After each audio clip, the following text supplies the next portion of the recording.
It's not every day you find yourself in the same room with 4 different quantum computers using 4 different types of qubits, but here at Nvidia GTC, that's exactly the situation we find ourselves in. These things are very sci-fi, very intimidating, and very complicated, but I'm gonna do my best to explain to you how they all work. So the thing that puts the quantum in quantum computers is quantum mechanics, which is a type of physics that was developed to help explain the behavior of particles at the atomic scale and some of the strange things that they end up doing. Quantum computers seek to harness some of those strange properties to do a lot of different calculations at the same time that a normal computer would have to do one after the other. At the heart of every quantum computer are qubits, or quantum bits. A computer bit is in a binary state. It's either a 0 or a 1, it's either true or it's false.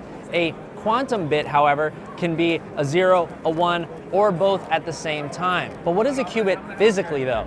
That is where each of these designs diverges. And in this particular design, the qubits are neutral atoms. So they are actually particles without an electric charge that are controlled by lasers. We're gonna now jump in and take a closer look at that little rectangle, which is where the qubits live in this quantum system.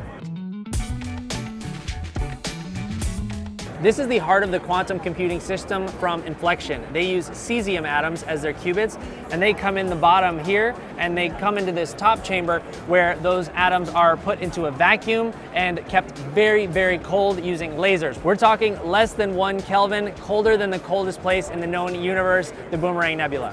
Inflection also makes other quantum products like an atomic clock and a gravity sensor that they say they're gonna send to space pretty soon. Behind me is another quantum system that also uses particles as qubits, only this one uses charged particles, or ions. The ions live in that chamber in the center and are controlled and cooled by these lasers that surround it. Let's head to the booth for a closer look.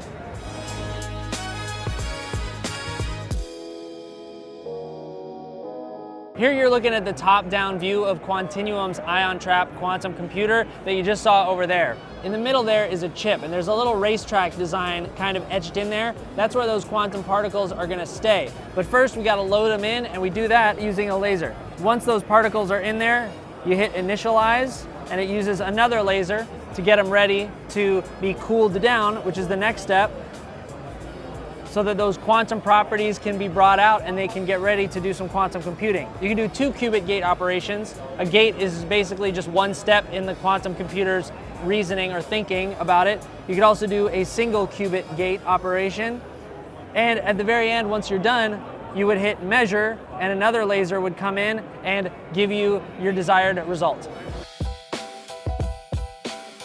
Here at PsiQuantum, they are using photons as the qubits in their quantum computer. That all starts right here with their chips. They cut a piece of this chip out and put it right here, and that is what generates the photons and sends them down this optical cable right here. Those cables lead into this device right here, which figures out which photons will make good qubits and which ones won't, and it sorts them out accordingly.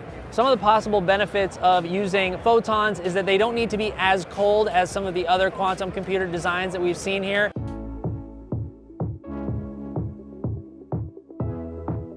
Behind me is probably one of the most recognizable quantum computer designs, a multi-tiered dilution refrigerator leading to a quantum computer down there at the bottom. In addition to being very, very cold, that quantum computer down there is also protected by multiple layers of shielding, from magnetic fields, vacuum so particles aren't bumping into it, and protection from radiation as well. And if you peeled back all those layers of shielding, you'd get something like this, a quantum processor from Rigetti. Let's head to their booth to take a closer look at some of their technology.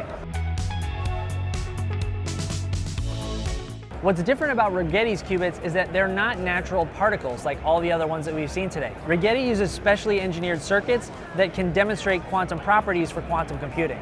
So these microwave signals that are coming in to talk to the qubits, you can think of them kind of like a sound wave. And when they come in the top, they're too loud. They'll disturb the sensitive little qubits at the bottom too much. So as you go down, that amplification is getting quieter and quieter and quieter until it's at a volume the sensitive little qubits can talk to and understand. And then when the qubits give their answer back, that answer is very, very quiet. So you have to make it louder and louder and louder as you come back up the chain and come out the other side. You've seen all the different qubits that they have at Nvidia GTC, but here is a way to actually connect your regular computer to a quantum computer. I'm at IQM Quantum Computers, where they've created an interface for renting some cloud time on a quantum computer. As you can see, they've got 3 different quantum computers here, each with a different number of qubits from 16 up to 54. You can get a token, use that token to do some work on a quantum computer, and it'll send the answer back to you at the end of the day. So people are actually accessing and using quantum computers right now from their own regular computers, which is pretty wild. What do you think of quantum computing? Let us know down in the comments and subscribe for more stories that make you say, what the future?